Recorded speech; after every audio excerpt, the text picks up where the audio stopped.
সালামু আলাইকুম প্রিয় দেশবাসী এবং প্রবাসের ভাইদেরকে বলতেছি, আজকে আপনাদের সামনে খুবই মর্মান্তিক এবং দুঃখের একটা সংবাদ নিয়ে আসছি। আমার এই ভাই দীর্ঘদিন যাবত অসুস্থ। আমার ফ্যামিলি পরিবারের সবাই মোটামুটি 3 জন অসুস্থ। আসলে ওনারা খুবই গরিব এবং অসহায়। এই ভাইয়ের চিকিৎসার জন্য ওনারা যে আর্থিক যোগানটা দিতে পারতেছে না। ওনারা হতদরিদ্রের কারণে ওনার এই যে বাবা দেখেছেন, বৃদ্ধ বাবা, ওনার অসুস্থ, পায়ে পচা ধরে যাচ্ছে, ওনারও ট্রিটমেন্ট করা লাগে। আর এই ভাইটি ছিল এই পরিবারের যে অর্থ যোগান দিত, খাবার যে ইনকাম করতো, ইনকামের যে ছিল উৎস উনি ছিল। কিন্তু উনি দীর্ঘদিন যাবত অসুস্থ থাকার কারণে আজ ওনাদের চিকিৎসা, খাবার দাবার, ফ্যামিলি পরিবারের কোনো কিছু হচ্ছে না। তো আশপাশের এলাকার বাড়ির মানুষ যারা ছিল তারা অর্থ যোগান দিয়ে সহযোগিতা করে চালিয়ে নিচ্ছে, তবে সে পরিমাণ এখন আর দিতে পারছে না সবাই।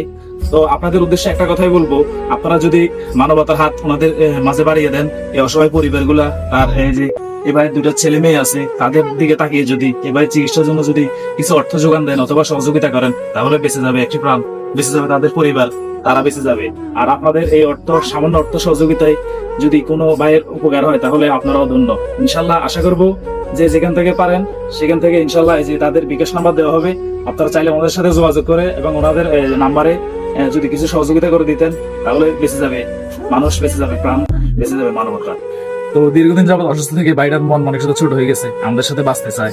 যদি আপনারা একটু খেয়াল করেন, সহযোগিতা করেন, বা বাইরের মুখে কিছু শোনেন কি অবস্থা আমার ফ্যামিলি পরিবারের, কার কি অবস্থা, আমাদের কি অবস্থা।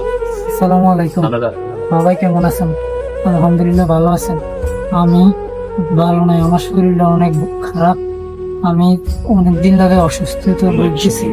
সবাই যদি আমার একটু সহযোগিতা করেন তাহলে আমি বেঁচে যাই। আমার 2টা বাচ্চা আছে, আমার বাচ্চার দিকে চাই আমার সবাই সহযোগিতা করেন। আমি ভালো হয়ে নামাজ রোজা সব কিছু করবো, সবাই আমার জন্য দোয়া করবেন।